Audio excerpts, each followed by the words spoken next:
This is for the ones who lost their voice. This is for the ones who wish they could be Lana Myers. This is for the ones people still whisper about. This is for the ones who fight every single day to forget you're not alone.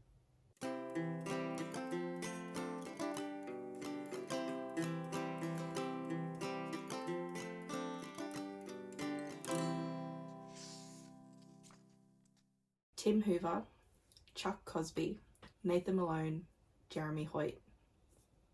So many names left to go. Hi. Hi. I'm Julia. I'm Christy. And this is the start of a little mini-series that we're doing. We recently read the Mindfuck series by St. Abby. Stabby. Love it. Her pen name. Absolutely brilliant. There's 5 books in this series total, each one less than 150 pages each. But we couldn't just do one episode for all 5 of them. So we're going to break it down into 5 little mini episodes, each episode covering each book in this series. That way you can listen to the first episode, which is The Risk for the Mindfuck series, book 1. You can decide if it is something that you want to read yourself. If it is, absolutely awesome. Best decision you've ever made in a book. This series, 5 out of 5, fantastic. Hands down. But of course, if you aren't interested in a serial killer main character, then you're welcome to just skip past it and go to the next book that we decide to discuss next. It kind of gives you options, where if you want to listen to us talk about every single book in this series, then you're more than welcome to stick around, because it's a wild ride. Fuck yeah. And if you do decide to skip forward, then we'll see you in the next book that we decide to discuss. See you then. So, the Mindfuck series, Christy. Holy shit. What a fucking ride. That whole series had me in a chokehold. So, look, I had heard about this book previously, and I'd actually listened to podcasts discuss book 1 in the series, and it caught my attention because I'd heard little bits and pieces about people wanting to read this book, wanting to read this series, and being like completely interested in it. Just even the name, the Mindfuck series, it grabs your attention straight away. Yeah. The cover for this series is these 2 hands holding an apple with nails into it. Yeah. And it's just the Mindfuck series. And you think, well, what the fuck is this going to be about? Yeah. Is this a psychological thriller that's going to get me thinking? Or is it something within the book? I don't really like to read the back of books before I dive into them. I try and avoid all spoilers as possible. So going into The Risk, book 1, all I really knew was our main female protagonist is a murderer. And her love interest is an FBI agent. And that was enough to just have me hooked. Same. Something different. We've been on a lot of unhinged books lately. Paranormal romances with inanimate objects. We've been on a lot of hockey romances and dark romances with That Sick Love and Haunting Adeline. But we hadn't read anything that is what this book is. What would you class this genre? It's like a psychological thriller. It's... Yeah. I didn't really have a genre written down. The only thing I kind of wrote down is if you were to put Dexter and Criminal Minds together. Like if they had a baby. Like... That makes sense. That 100% makes sense after reading this books. I hadn't, as like a reader myself, I know we've discussed this in the past, that we read a lot of high fantasy.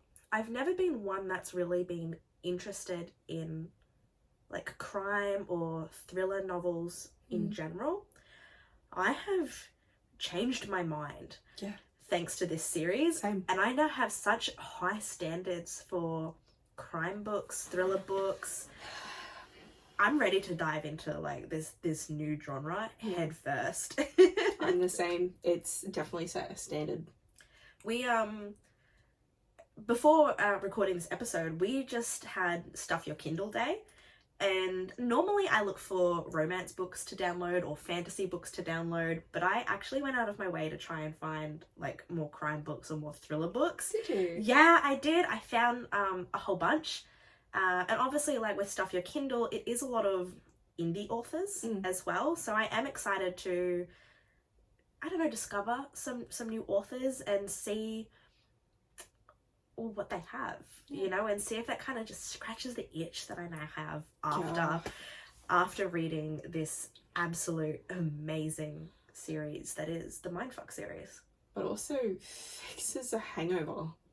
Major hangover. I guess that's the biggest warning that we have to give you if you do decide to read this book and this series as a whole, because if you read book 1, there is no way that you are just stopping at book 1. No. You are going all the way to the end.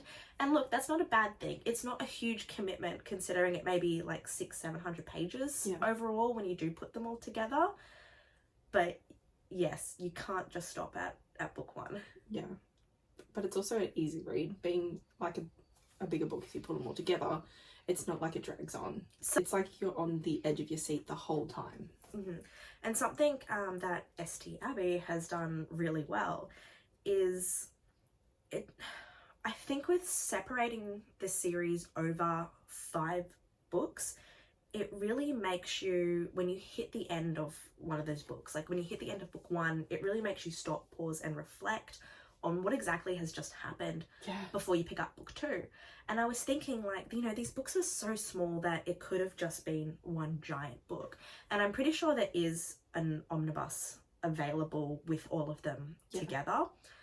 But having these stories told separately with the intention that they are separate books as part of a series as a whole, it hits you that little bit differently than if it was just chapter by chapter throughout this whole thing.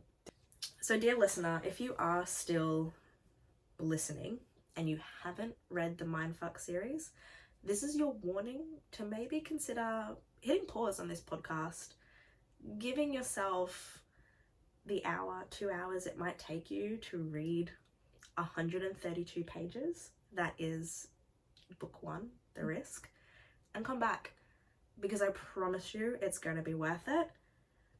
But also double check your triggers before you dive into this series. It definitely touches on a lot of topics that some readers just might find triggering. They might be confronting. I know some of these themes definitely made me pause, but I'm someone that doesn't get triggered. I don't mind content warnings. I'm here for that shock factor, because at the end of the day, this is a work of fiction, but at the same time, this is also a reality for some people. For your content warnings, were these books as a whole, they've got assault, graphic gore and murder. There is past rape, past sexual assault, there's torture, slut shaming, homophobia, knife violence, stabbing, skin flaying, limbs, genital mutilation, and so much more. But I think that just summarizes what book 1 is. But definitely check your triggers, check your content warnings before you dive into this series. If any of that might be confronting to you, well, I guess that's for you to decide. As for kinks and some themes in this book, it's mainly just a male-female romance. This series is more about plot than it is smart.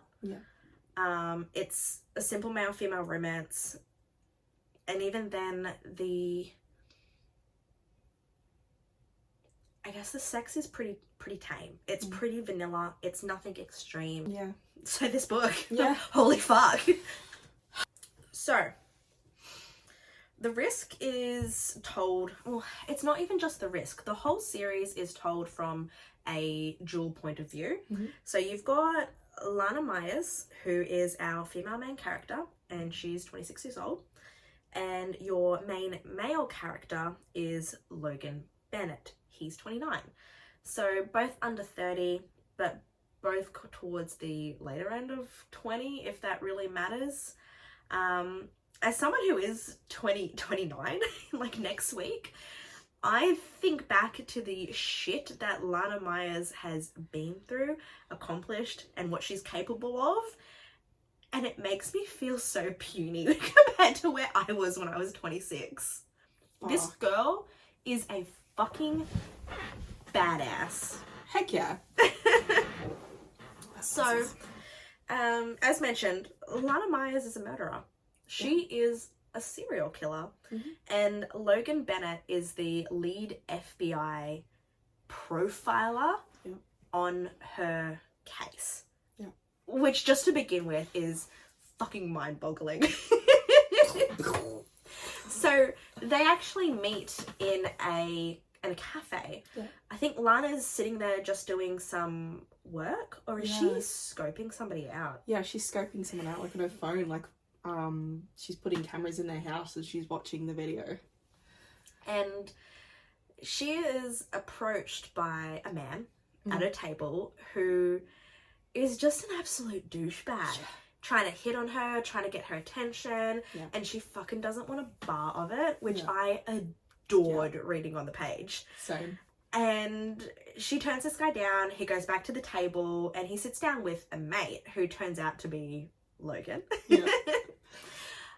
Lana continues like her cafe lunch or whatever it is she's eating or drinking, and as she goes to pay the bill, she's actually discovered that her meal has been paid for by Logan, which she is not impressed about at all. But the waitress says something like, oh, you know, it's because, you know, you amused him, or the message he left behind was something like, thanks for the entertainment. Yeah, that's what it was. And I was like, brilliant. Literally. So Lana's fucking pissed because she doesn't need a man to take care of her. She doesn't need a man to pay for her meals. Heck Fuck no. She's a fucking serial killer. She can do anything she wants. Yeah, but we don't know this at this point, okay? Fair. So she confronts Logan at his car down in the parking lot. Like, take your $20 back. Like, I can pay for my own meal. And he's like, no, that was so entertaining. I love the way that you turned down my friend. But something I really liked about this confrontation between Lana and Logan is that even though they're not interested in one another romantically, we learn so much about their characters in the first few pages. Like, this author gets to the point, and it's fantastic.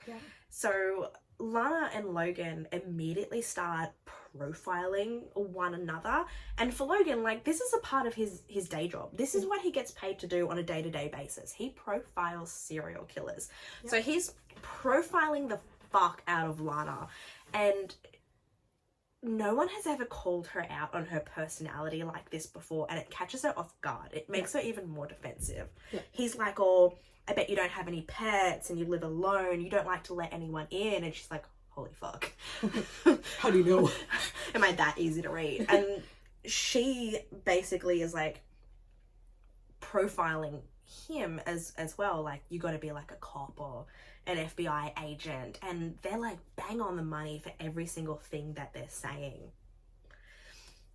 And that's kind of it. I think Logan loves this back and forth banter. So yeah, Logan gives Lana his card, like, call me if you ever want to do like coffee sometime, like, this was great.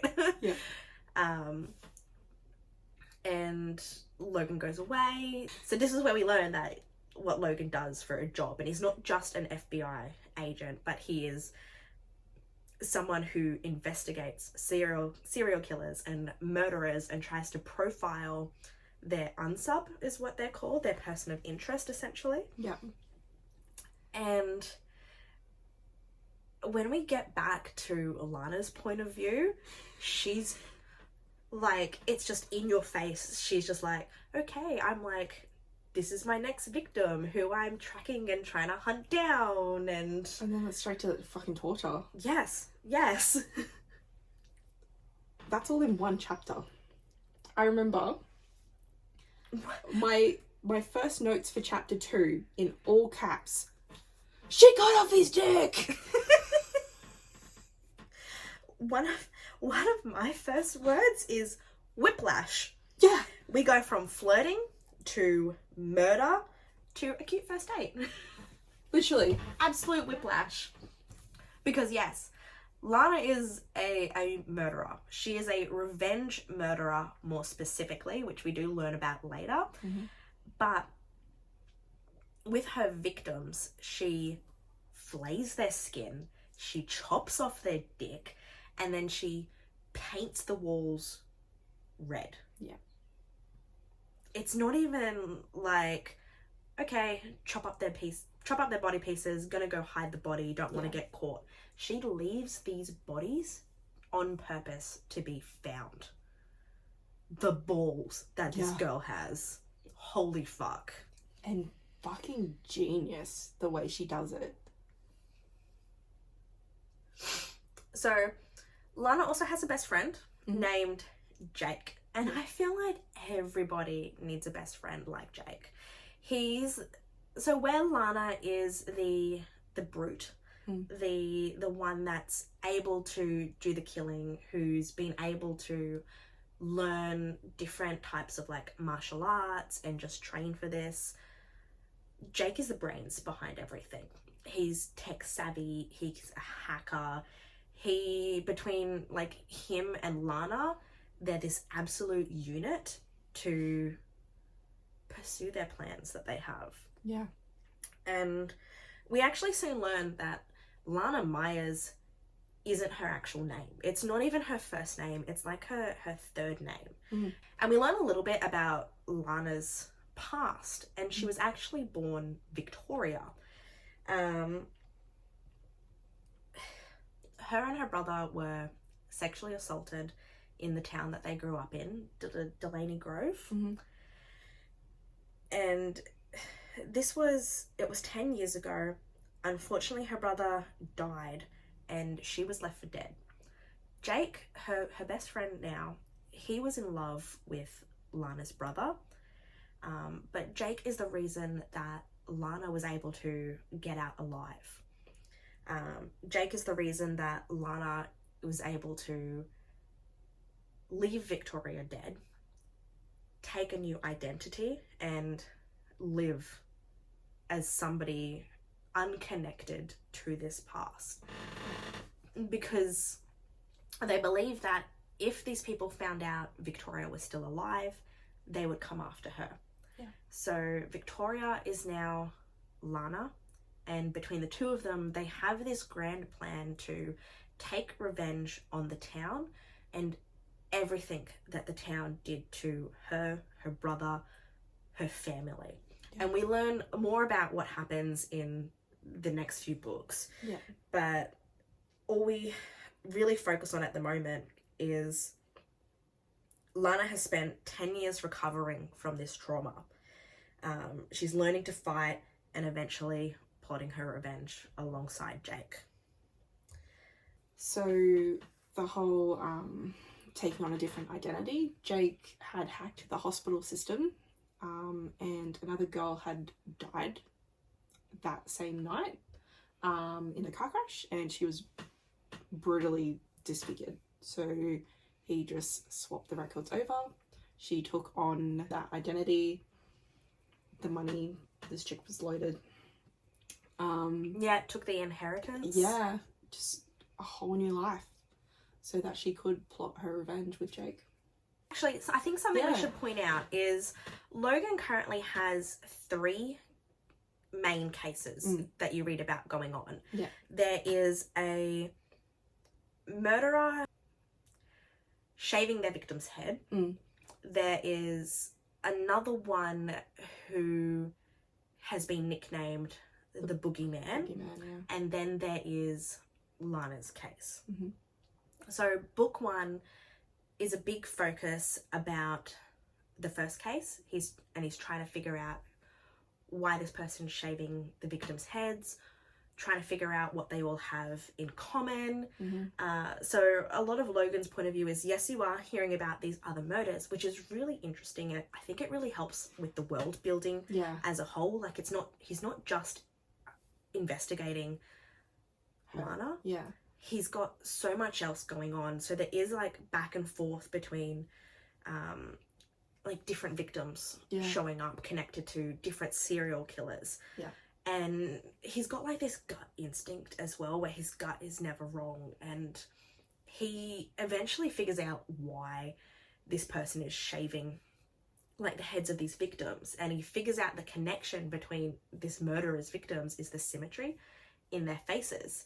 And he's essentially a serial killer who is looking for just perfect symmetry and perfect faces because he's making sculptures out of these dead people's heads. It's fucking sick. Yeah. But it's like goes back to like Picasso or something. So Da Vinci. Yeah. So he's like this Da Vinci murderer, like this serial killer obsessed with Da Vinci, obsessed with symmetry, and it's just crazy. Yeah. But he figures it out, which is awesome. Yeah. And it's just such a weird back and forth between Logan's chapters where he's trying to figure out serial killers, and then Lana's chapters where you're actually reading about her murdering somebody on page. Brutally murdering. Like when I said very graphic. Graphic. Like it doesn't skip details. No. Which I love. Same. I was obsessed with Criminal Minds. I still am, and this hit the spot. I'm actually surprised we haven't dived into crime novels sooner. I haven't found a good one till this. I also liked NCIS. Yes. But no, Logan and Lana hit it off. Lana her actual day job is an online like buy swap sell person. She helps what's the word? She helps navigate, I guess, potential trades, make sure nobody's trying to scam or rip off the other person. Sort of thing. Jake is her silent partner. So this job gives Lana the excuse to travel and be out of town, and coincidentally it also lines her up with the victims and her targets that she's hunting. Yeah. Logan being a profiler for the FBI, it's a career that obviously keeps him busy as well, and he falls for Lana so hard because she doesn't care that he's busy all the time and that they can't hang out every single day. Because as a serial killer, you don't want your new FBI boyfriend coming around to your house and accidentally discovering your murder plot room or walking in on you with blood from your latest victim. That would be awkward. So yes, I was absolutely here for the serial killer girlfriend, FBI agent boyfriend, and just the moral dilemma it puts one another in as they navigated each other's hobby and career. Yeah. Did I really just describe murder as a hobby? But that reminds me of a note I put for the series. What did I put? I support women's rights, but most importantly, I support women's wrongs. Fuck. And like another thing with like seeing Logan's point of view of him, you know, trying to crack cases, him and his team trying to figure out Lana's case.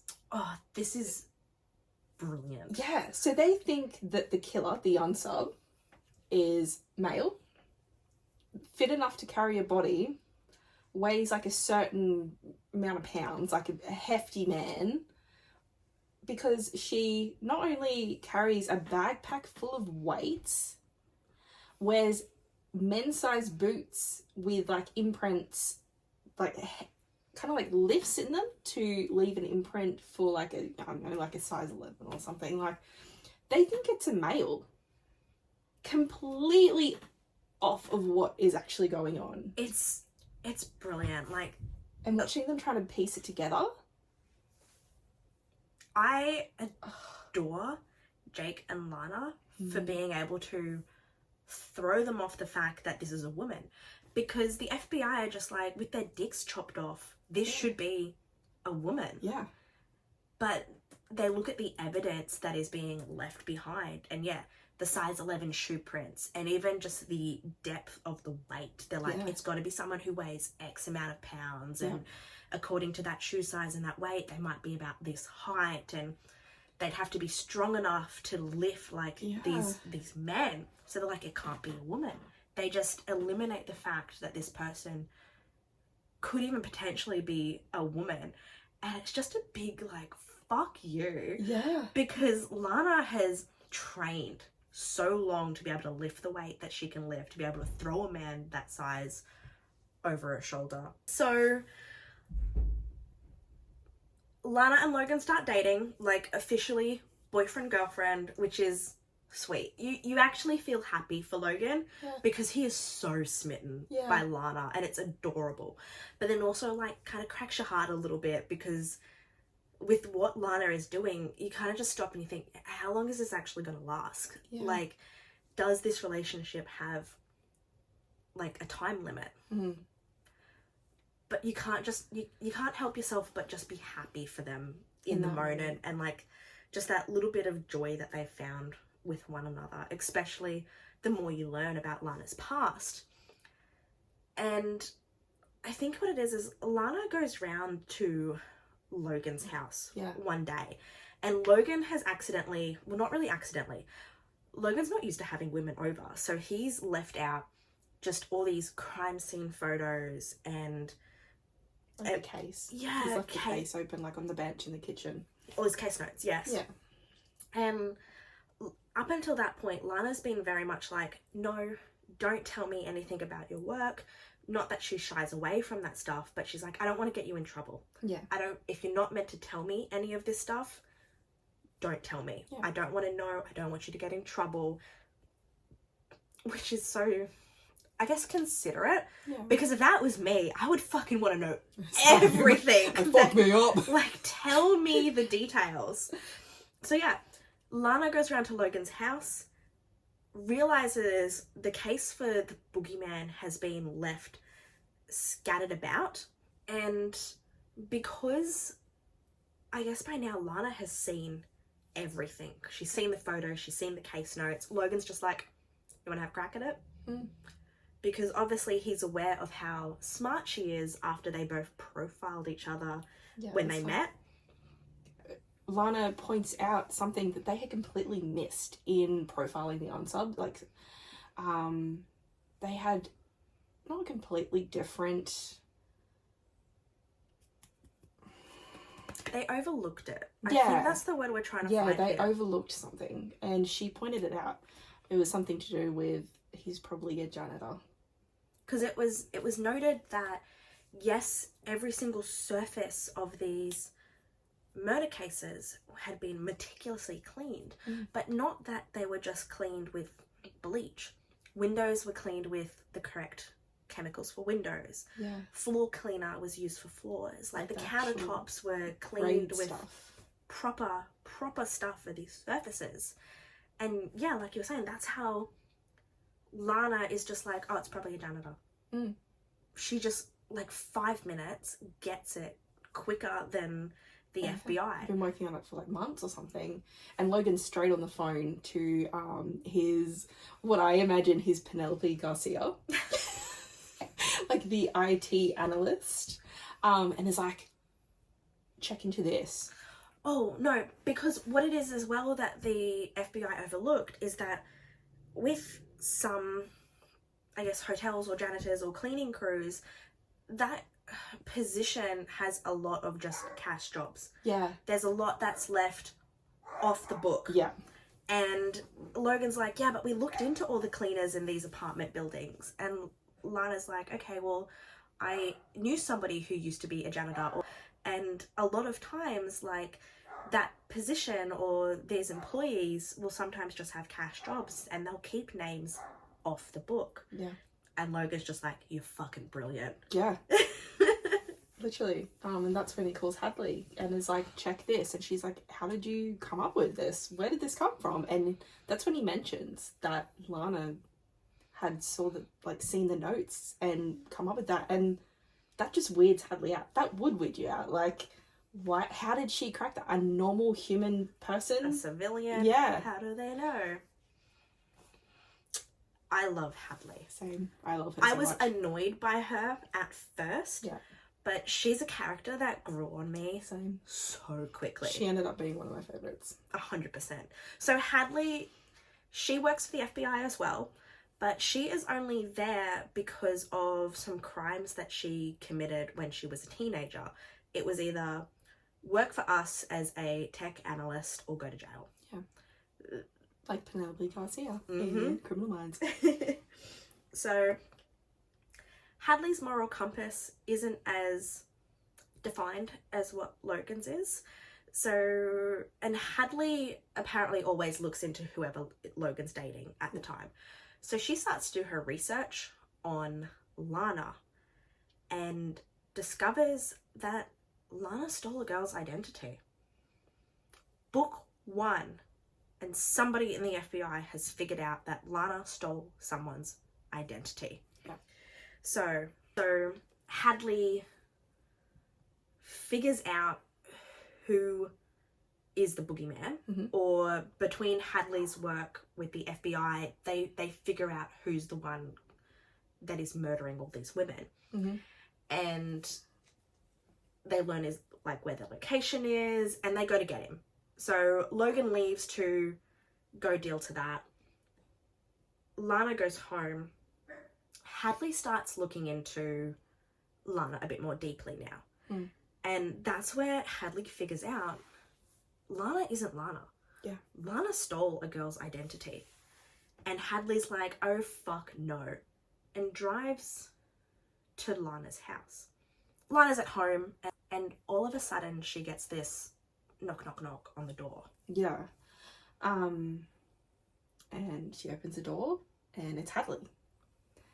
And the last line I highlighted is, tell me why the hell you stole the identity of a dead girl. The end. That's the end of the fucking book.